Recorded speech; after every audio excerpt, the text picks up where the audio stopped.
მოგესალმებით. ეთერშია არხი სანგეйтს თბილისი. დღეს საინტერესო თემაა, როგორც ყოველთვის, ეს იქნება პატარა პირამიდების შექმნა. ჩვენ გადაცემის ბოლოს ვისწავლით ამ პატარა პირამიდების შექმნას, რომელიც ხეოფსის პირამიდის პატარა კოპიო იქნება, ზუსტად იდენტური პროპორციები ექნება, ანუ ენერგიები მასში ზუსტად ისე იმოძრავებს, როგორც დიდ პირამიდაში და ვისწავლით ნივთების დამუხტვას ამ პირამიდაზე. ეს იქნება ბეჭედი, სამკაულები იქნება თუ რაღაცა სურვილის წერილი არა აქვს მნიშვნელობა, ამას მიმოვიხილავთ გადაცემის ბოლოს, მაგრამ მანამ აუცილებლად უნდა ვთქვა, რატო ავირჩიე ეს თემა. საქმე იმაში გახლავთ, რომ ბოლო პერიოდში სამყაროში საოცრებები ხდება, აი მართლა პირდაპირ მნიშვნელობით, მე აღარ ვლაპარაკობ შუმანის რეზონანსზე, რომელიც რაღაცა 5-ჯერ გაიზარდა, მე აღარ ვლაპარაკობ რაღაცეებზე, ვლაპარაკობ ენერგიებზე და ბევრი რიტუალი, მაგალითად, რომელიც მეჩვენებოდა, რომ ძალიან ძლიერია და ესეთი ენერგიის კარგი აკუმულირება შეუძლია, ეს რიტუალები რაღაც საშუალო დონეზე ჩამოვიდა ენერგიის ცვლილებების გამო, სწორედაც, ხოლო რომლებიც მეჩვენებოდა, რომ შედარებით უფრო სუსტები იყო, იმხელა ენერგიას არ მოიხმარდნენ, მაგალითად, რაც საჭირო იყო, გამოვიდა პირიქით, საწინააღმდეგოდ მოქმედებენ. საწინააღმდეგოდ რა გაგებით, ანუ ცოტა სუსტები იყვნენ და უფრო ძლიერი რიტუალები გახდა. აი ესეთი რაღაცა ცოტა ოდნავ ქაოსური მომენტები ხდება და საგონებელში ჩავვარდი და მე ვიფიქრე, რომ ყველაზე კარგი გამოსავალი ამ პერიოდში იქნება, ადამიანს თუ რაღაცის დამუხტვა უნდა, რაღაცა ენერგიის აკუმულირება უნდა, პატარა მინი პირამიდის შექმნა და ამ პირამიდის წვეროზე, ამ პირამიდის შიგნით რაღაც ნივთების დამუხტვა იქნებოდა. ეს გამოადგება იმ მაყურებელსაც, რომელიც ჯერჯერობით ახალია ამ თემაში და ვერ აკეთებს ენერგიების სათანადო დაგროვებას, აკუმულირებას. მაგრამ ის, რომ ენერგიის ფორმა უნიკალურია, ის, რომ თვითონ ენერგიის ფორმა კი არა, პირამიდის ფორმა უნიკალურია და ის, რომ პირამიდის ფორმა განაპირობებს მას შიგნით და მის გარეთ ენერგიების, ესეთ ძალიან საინტერესო მოძრაობას, ამაზე ვისაუბროთ და აუცილებლად შევეხოთ, რა თქმა უნდა, საკრალურ გეომეტრიას. საკრალური გეომეტრია შესაძლებელია გაგიგიათ ეს ტერმინი, მაგრამ არასოდეს არ ჩაღრმავებიხართ. და ყველაზე კარგი აღწერა ჩემი თვალსაზრისით საკრალური გეომეტრიისა არის ის, რომ საკრალური გეომეტრია აღწერს ფუნდამენტალურ ფორმებს, ფუნდამენტალურ პროპორციებს მთელს სამყაროში. არა მარტო დედამიწაზე, არა მარტო ჩვენს გარშემო, არამედ მთელს სამყაროში. მაგალითად, მზესუმზირას ყვავილი ოქროს კვეთაში შესრულებული, ლეონარდო და ვინჩის ნახატები ძალიან ბევრი არის ოქროს კვეთაში შესრულებული. ჩვენი შოთა რუსთაველის ვეფხისტყაოსანი ოქროს კვეთაშია დაწერილი. მზე, გალაქტიკები, ჩვენი მზის სისტემა, ყველაფერი ექვემდებარება საკრალური გეომეტრიის კანონებს. საკრალური გეომეტრია ეს არის უძველესი მეცნიერება, უძველესი და საკრალური, რომელიც მხოლოდ და მხოლოდ ქურუმების ხელში იყო, რა თქმა უნდა და ფართო მასებში, რა თქმა უნდა, მას არავინ არ გაიტანდა და არ გააცნობდა ჩვეულებრივ ადამიანებს. აი ამ საკრალურ გეომეტრიას და ამ საკრალური გეომეტრიის მიმდევრებს სჯერათ, რომ ეზოთერული ფორმა, რომ ფორმა განაპირობებს სულიერებას. ფორმა განაპირობებს სულიერებას და შეხედეთ ახლა სად არის ძაღლის თავი დამარხული, რომ იტყვიან. რა თქმა უნდა, ეს საკრალური ფორმები გამოიყენებოდა რელიგიური სიმბოლოების შესაქმნელად. გამოიყენებოდა არქიტექტურაში, ხელოვნებაში. საკრალური გეომეტრია იყენებს მათემატიკურ პრინციპებს იმისთვის, რომ ახსნას სამყაროს ფორმა და სამყაროში არსებული ყველაფრის ურთიერთკავშირი. აქ შესაძლებელია ყველა დონეზე, ყველა ფორმის ერთიანობა დავინახოთ. საკრალური გეომეტრია დაფუძნებულია ცნობიერებაზე. სამყაროში ყველაფერი გეომეტრიულია. ადამიანები, ხეები, გალაქტიკები, ვარსკვლავები, სისტემები, თვითონ შემოქმედების ენერგია არის გეომეტრიული და ეხლა შევხვდეთ და გავეცნოთ ამ ქმნილების პატერნს, რომლისგანაც ყველაფერი გამომდინარეობს. ისეთი არამატერიალური რაღაცეების კი, როგორიც არის მუსიკა, როგორიც არის ხელოვნება და ასე შემდეგ. ყველაზე საკრალური გამოსახულება. ერთ-ერთი პირველი საკრალური გამოსახულება, როგორც ამბობენ ძველი ქურუმები, როგორც ამბობენ ძველი მიმდევრები აი ამ საკრალური გეომეტრიისა, ეს არის ცხოვრების ყვავილი. დარწმუნებული ვარ, ეს ცხოვრების ყვავილი გინახავთ, შეხვედრი ხართ და იცით მისი გამოსახულება. ეს ცხოვრების ყვავილი ოდითგანვე ბევრ ქვეყანაშია ნაპოვნი და სხვათა შორის ყველა ქვეყანაში ერთი და იგივე სახელი ქვია. ნაპოვნია ინგლისში, ირლანდიაში, საფრანგეთში, ტიბეტში, იაპონიაში, შვედეთში, რომელი ქვეყანა უნდა ვთქვა, რომ იქ ძველ წარწერებზე ჩვენს წელთაღრიცხვამდე ეს ყვავილი არ ყოფილიყოს გამოსახული.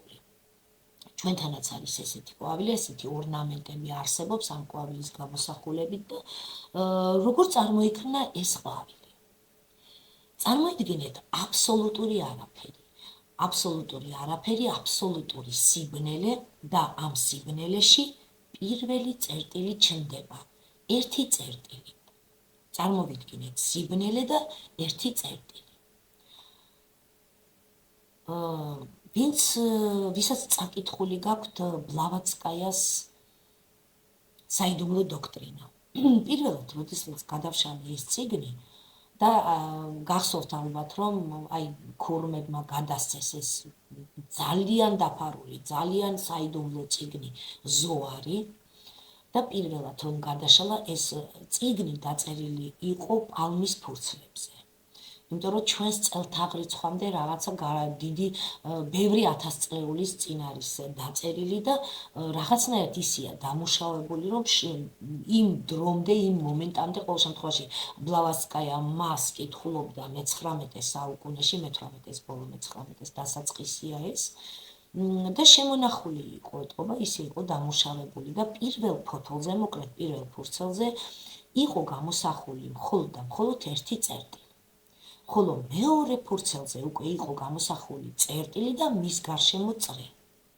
და ამ წიგნში ძალიან ხშირად ვაწყდებოდი პირველად როცა ვკითხულობდი, მე რა თქმა უნდა მომიწია ერთი 5-ჯერ, 6-ჯერ გადაკითხვა და ისიც ბოლომდე მაინც ვერ გავისიგრძეგანე, მაგრამ და წერია ესეთი ტექსტია იქ. ჯერ იყო 6, 6 გახდა 7, მერე 7 გახდა 9. 2-ს გამოეყო 2, რაღაცა ესეთი უცნაური. ვერაფრით ვერ ხვდებოდი რა ხდებოდა, რაზე იყო ლაპარაკი, აი ეს მონაკვეთი ჩემთვის ამოუცნობ ფენომენად დარჩა, ვერაფრით ვერ ვიპოვე ამის ახსნა განმარტება, ძალიანაც ვეცადე, მაგრამ და ბოლოს სანამ საკრალურ გეომეტრიაში არ ჩავიხედე, ამის ახსნა განმარტება ვერ მოვძებნე თუ როგორ იყო ამ წიგნში ახსნილი თვითონ გენეზისი, თვითონ საწყისი, თვითონ ის პირველი წერტილი, საიდანაც უკვე იშლება და ვრცელდება მთელი ჩვენი ხილული სამყარო. და როგორ წარმოიქმნა ეს ყვავილი? აი, სრული სიბნელე. ამას ეძახიან ეზოთერიკოსები დიადი არაფერი. არსებობს დიადი არაფერი, სრული სიბნელე. ის სიბნელეც კი არ არსებობს, მაგრამ უბრალოდ ახლა რაღაცა ტერმინი უნდა ვიხმარო და ვთქვა და იმიტომ ვამბობ, დიადი არაფერი არსებობს და იმ დიად არაფერში ჩნდება პირველი წერტილი. სული, რომელიც ისიგრძეგანებს თავის თავს, ასე ვთქვათ, რომელსაც უყვარს თავისი თავი, ამ წერტილის გარშემო ქმნის წრეს. პირველ წრეს. წარმოიდგინეთ ეს, ახლა ნახატზეც ხედავთ ამას. არის უსასრულო სიბნელე და იწყებს სული თავისი ცნობიერების გაფართოებას და ქმნის სფეროს. წრეს, ჯერ წრეს ქმნის. ეს ცხოვრების ყვავილის პირველი წრეა. შემდეგ სული გადაადგილდება წრის ნებისმიერ სხვა წერტილში და იმეორებს მოქმედებას. აქ უკვე შემოვიდა მცნებები, შეხედეთ სიგრძეზე, სიღრმეზე, სიგანეზე და იქმნება უკვე გეომეტრიული ინფორმაცია შუქზე. მაგრამ ეს სხვა გადაცემის თემაა. გეომეტრიული ინფორმაცია შუქზე საკმაოდ ვრცელი და რთული თემაა და თავს ამით არ შეგაწმენთ. სული კვლავ გადაადგილდება და ზუსტად ერთი რადიუსის დაშორებაზე ქმნის მეორე წრეს, მერე მესამეს და ვღებულობთ აი ამ ნახას, რომელსაც უკვე ცხოვრების თესლი ჰქვია. თითო წრესთან ერთად ცოდნა სულ უფრო მეტად შემოდის. აი ერთი წრე ნაკლები ცოდნა იყო, ორი წრეზე ცოტა მეტია, სამზე უფრო მეტი და რაც უფრო მეტი წრე იხაზება, მით უფრო მეტი ცოდნა შემოდის. იცით, ბევრ საკრალულ წიგნში წერია, რომ ჯერ იყო 6. ანუ 6 ფურცელი. აი ხედავთ ამ ყვავილის 6 ფურცელს ცენტრში. ძალიან ბევრ საკრალულ წიგნში, ძალიან დაფარულ წიგნებში ეს იყო. მეორე სიმბოლო, ეს ცხოვრების კვერცხია. შეხედეთ, უკვე ეს წრეები გარდაიქმნება სფეროებად, დაკავშირებულია ერთმანეთთან და უკვე სივრცით ფიგურას ვღებულობთ. სფეროებისგან დაკავშირებულ სივრცით ფიგურას. ამ სფეროების შუა წერტილები რომ შევაერთოთ, გამოგვივა კუბი. ხომ ასეა? ცენტრები შევაერთეთ, გამოგვივიდა კუბი და ამ სფეროების კლასტერს, აი სწორედ ამ სფეროების კლასტერს ეძახდნენ ეგვიპტელები ცხოვრების კვერცხს. იცოდნენ ეგვიპტელებმა, როგორც ჩანს, საკრალური გეომეტრია, იმიტომ რომ ცხოვრების ხეც აქვთ ლუქსორზე გამოსახული, კედლებზე არის და ის ცხოვრების ხე სწორედაც რომ გამომდინარეობს აი ამ ცხოვრების ყვავილისაგან. მერე ნახავთ როგორ ხდება ეს. ამ მორფოგენურმა სტრუქტურამ შექმნა სწორედ ჩვენი სხეული. მთელს მსოფლიოში ცხოვრების ყვავილი ერთნაირად აღიქმება. ყოველთვის ჩერდება მე-19 წრის შემდეგ. დააკვირდით, მე-19 წრის შემდეგ უკვე გარსი კეთდება. 2 წლისგან კეთდება გარსი. რომ მოვხსნათ ეს გარსი და დავასრულოთ ნახატი, მივიღებთ მეორე საკრალურ ნიშანს, რომელსაც რეზულტატი, ანუ ნაყოფი ქვია. თუ პირველი ნახატი დავარქვათ, დიახ, იყო ცხოვრების თესლი, აი ამ გარსის გარშემო არსებული დასრულებული ნახაზი უკვე რეზულტატია, უკვე ნაყოფია და იგი 13 წრისაგან შედგება. ეს უკვე რეალობის დეტალების პატერნებია. სხვათა შორის. აქედან უკვე მეტატრონის კუბს მივიღებთ. აი ამ ფიგურაში ყველა წერტილის შეერთებით, აი ამ წრეების თითოეული წრე უკავშირდება ყველა წრის ცენტრს. მერე ის მეორე თავისთავად ყველა დანარჩენს და ასე შემდეგ და ვღებულობთ მეტატრონის ფიგურას.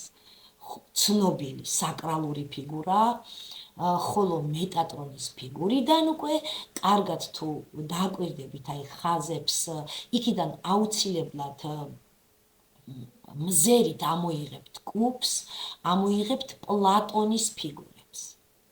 პლატონის ფიგურები ეს ისეთი ფიგურებია, რომლებსაც ყველა წახნაგი, ყველა კუთხე აქვს ერთნაირი და პლატონის ფიგურებში ყველა წერტილი საკრალური გეომეტრიის თანახმად ეს არის ღმერთის ასპექტები. და ყველა ეს წერტილი ქმნილების ყველაზე მნიშვნელოვანი მონახაზია. ნებისმიერმა ადამიანმა იცის, რომ არსებობს 5 ძირითადი ფორმა, რომელიც გეომეტრიის აღქმისთვის არის აუცილებელი.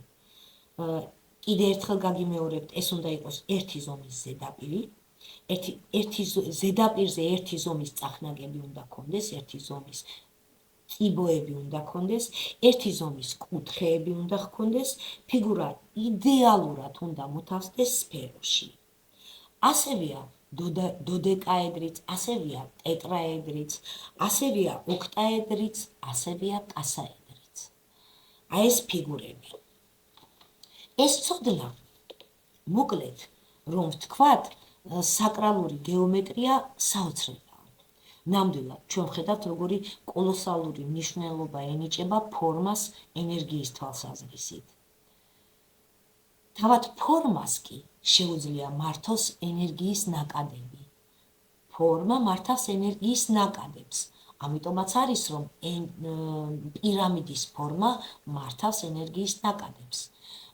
მე ძალიან ფრთხილად, ძალიან მცირედ შევეხე საკრალურ გეომეტრიას, იმიტომ რომ გავიგოთ, თუ რა მნიშვნელობა აქვს ფორმასა და პროპორციებს ენერგიის დამოხტვისათვის, ენერგიის კონცენტრაციისათვის, ენერგიის მოძრაობისათვის.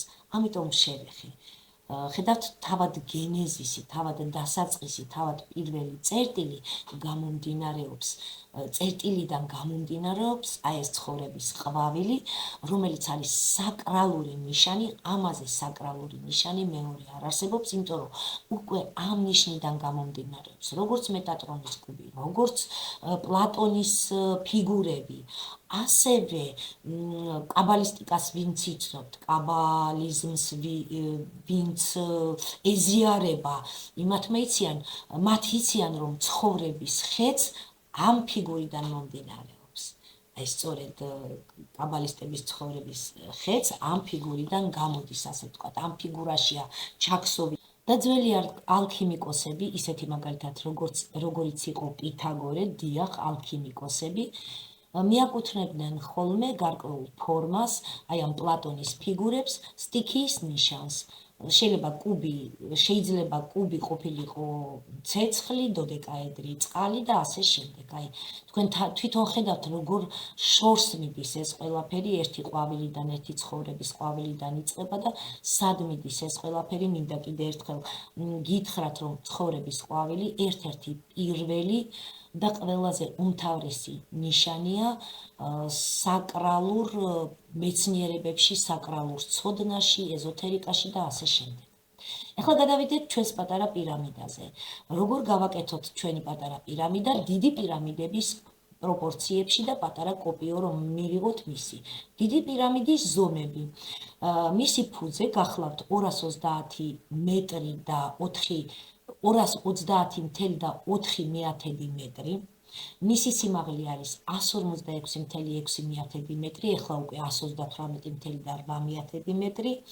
წახნაგის დახრილობა ფუძესთან გახლავთ 51,84 გრადუსი, ხოლო სიმაღლის შეფარდება ფუძის ნახევართან არის 1,272.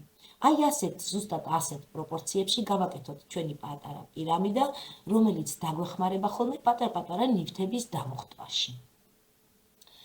აი, ეხლა თქვენს წინაშე არის ნახაზი. შეხედეთ, პირველზე გამოსახული არის პირამიდის ფუძე, მისი გვერდები არის 20 სანტიმეტრი, 20 სანტიმეტრი. ეს არის კვადრატი. ჩვენ ვაკეთებთ ეხლა პირამიდას, რომლის ფუძის ერთ-ერთი გვერდი იქნება 20 სანტიმეტრი.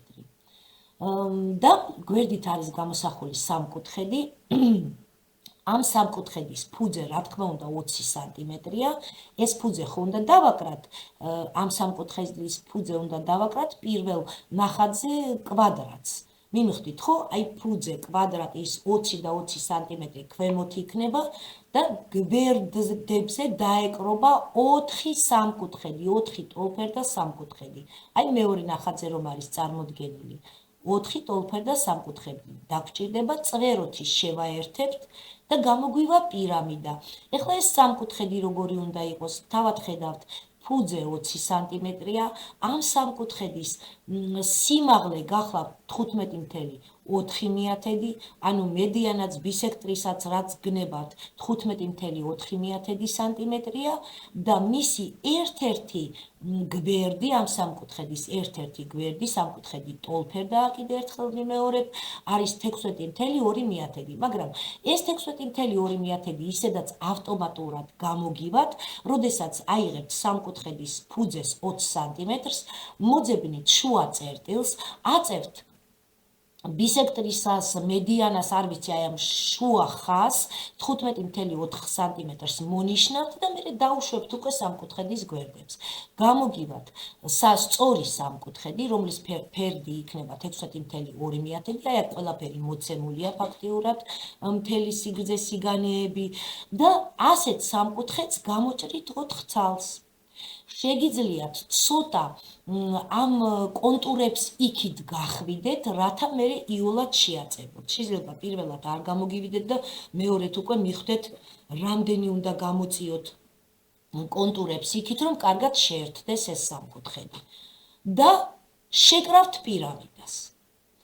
შეკრავთ პირამიდას, პირამიდა შეიძლება იყოს მუყაოსგან გაკეთებული, ისეთი მასალა უნდა იყოს, რომელიც არ იზნიქება, უფრო ისეთი მდგრადია, შეიძლება ხის იყოს, ვინც ლითონზე მუშაობს, შესაძლებელია ლითონისგანაც დაამზადოს და აი ახლა მე პატარა პირამიდა მოვიტანე, ერთი წუთით ამას ავწევ, რომ თქვენ კარგად დაინახოთ. აი პატარა პირამიდა მოვიტანე, მე მაქვს პატარა პირამიდა და დავამზადეთ, დავუშვათ ეს პირამიდა ხისგან. ან მუყაოსგან არ აქვს მნიშვნელობა, კი აქვს მნიშვნელობა მასალას, რა მასალისგან კეთდება, მაგრამ ისეთი კრიტიკული მნიშვნელობა არ აქვს. შემდეგ დამზადებულია დავუშვათ მუყაოსგან, აი მსგავსი პირამიდა, ხო, მუყაოთი გავაკეთეთ. ამის მერე აი ამ წახნაგებს, აი ამას, გვერდებს, ასე ვთქვათ, უნდა მოვმართოთ ეს გვერდები აღმოსავლეთი, დასავლეთი, სამხრეთი და ჩრდილოეთისკენ. მოიშველიეთ ტელეფონში არსებული კომპასი და აი ეს გვერდი, პირამიდის ეს გვერდი დააყენეთ ისე, რომ უყურებდეს ჩრდილოეთს. ზუსტად მისი ცენტრი. აი ეს ცენტრი, სად არის ცენტრი? აი ცენტრი. ზუსტად უყურებდეს ასე ჩრდილოეთს.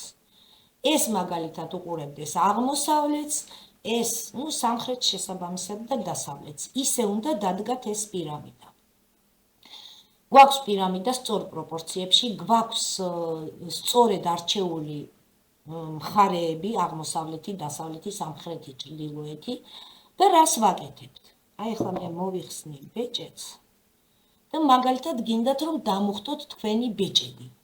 გინდათ რომ ბეჭედი დამუხტოთ წარმატებაზე, ბარაქაზე, ხვავზე დაუშვათ. აი ამ შემთხვევაში ძალიან კარგი იქნება რომ სატურნის მეტალი აიღოთ. აიღოთ მაგალითად სპილენძი, ტყვია, ერთმანეთშიც რომ იყოს შერეული, ბრინჯაოც ძალიან კარგია, სატურნის მეტალია. და ქვა იყოს ფირუზი, ძალიან კარგი იქნება, ძალიან კარგია, ვისაც იმის შესაძლებლობა გაქვთ, რომ ცირკონი დამუხტოთ, ან საფირი დამუხტოთ, გადასარევი იქნება. მოკლედ, დაუშვათ, რომ ამ შემთხვევაში გვაქვს ბეჭედი სპილენძისა, რომელსაც აქვს ფირუზის თვალი, მოვათავსებთ აი ამ ბეჭედს, აი ასე. ჩანს? აი ასე პირამიდის წვერზე. აი ასე. ალბათ ჩანს. პირამიდის წვერზეა მოთავსებული და გავაჩერებთ ამ მდგომარეობაში პირამიდას აღარ დავძრავთ ერთი კვირის განმავლობაში. ძალიან კარგი იქნება რომ ერთი თვის განმავლობაში დამუხტოთ. ერთი კვირის მერეც უკვე დამუხტული იქნება და მერე ატაროთ ეს ბეჭედი. ეს ბეჭედი ამ მუხტს გადმოგცემთ თქვენ, ამ ენერგიას გადმოგცემთ. შესაძლებელია რაღაცა სხვა ნივთი დამუხტოთ. რაღაცნაირად გააჩეროთ ამ პირამიდის წვერზე. რატომ წვერზე? იმიტომ რომ პირამიდის ფორმაში წვერზე იკრიბება ყველაზე კარგად ენერგია. აი წვეროში იკრიბება გეომეტრიაში, ესეთი კანონია სივრცით გეომეტრიაში, რომ წვეროებზე იკრიბება ენერგიები ყოველთვის კარგად. და მეორე მეთოდი, მეორე ტექნიკა, იგივენაირი პირამიდა უნდა აიღოთ და შიგნით რაღაცნაირად მოახერხოთ, ისე დააწეპოთ მუყაოსი თუ არის, რომ ფუძიდან 20 სანტიმეტრი, ბოდიში 1/13 სიმაღლეზე, 1/13-ზე პატარა კამერა შექმნათ. ეს ამ კამერის პარამეტრები უნდა იყოს 2 სანტიმეტრი, 2 სანტიმეტრზე და 2 სანტიმეტრზე. იმიტომ რომ პირამიდის ფუძიდან 1/13 სიმაღლეზე ხდება მაქსიმალურად ენერგიის კონცენტრაცია. უფრო მეტი კიდე ვიდრე წვეროებზე, ვიდრე წვერზე.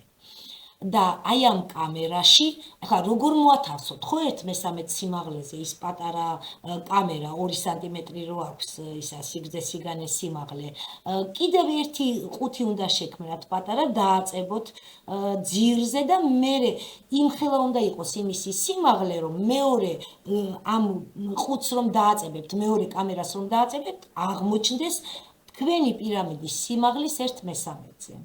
სხვათა შორის ნამდვილ პირამიდაში 1/13-ზე ხომ არის ეს მაქსიმალური ენერგია კონცენტრირებული, ცოტა უფრო ზემოთ მაგალითად 2/13-ზე უკვე იყენებდნენ ქურუმები სხვა ცივილიზაციებთან სალაპარაკოდ. კარგი იყო როგორც აი ერთგვარი ანტენა მიიღება, ცოტა უფრო ზემოთ პორტალები იყო, პორტალებში გადასვლა პარალელურ სამყაროებში შეიძლებოდა და ასე შემდეგ. აი ხედავთ, ყველა დონეს სიმაღლის, ყველა დონეს თავისი მნიშვნელობა ჰქონდა პირამიდაში. ასე რომ დღეს ჩვენ ვისწავლეთ აი ესე ორი პირამიდის შექმნა, ერთი ჩვეულებრივი, როგორც გითხარით, ზემოდან რომ მოხტავს რაღაც ნივთებს, პირად ნივთებს, ყველაფერს შეგიძლიათ წერილიც დაადოთ თქვენი სურვილით, რაღაცა სურვილი დაწეროთ და დაადოთ და დაიმუხტოს ის წერილი, ხო? და მეორე პირამიდა ენერგეტიკული, უფრო მას ენერგეტიკულს დავარქმევდი, რომელშიც შიგნით კიდე პატარა კამერაა განთავსებული 1/13 სიმაღლეზე და რომელშიც ასევე შეგიძლიათ დამუხტოთ პატარა ნივთები. წერილებიც და რაღაცა სამკაულებიც და პატარა ნივთები დაიმუხტება. ძალიან კარგი მეთოდია, განსაკუთრებით მათთვის, ვისაც ჯერჯერობით არ შეუძლია აკუმულირება ენერგიისა და ატყორცნა მისი, ძალიან დაგეხმარებათ ყველაფერში. ვფიქრობ, საინტერესო თემა იყო, დასვით თქვენი მოწონების ნიშნები. და შეუდექით პირამიდების გაკეთებას. დღეს მე ამით გემშვიდობებით, დიდი სიყვარულით, ნახვამდის, გისურვებთ წარმატებებს.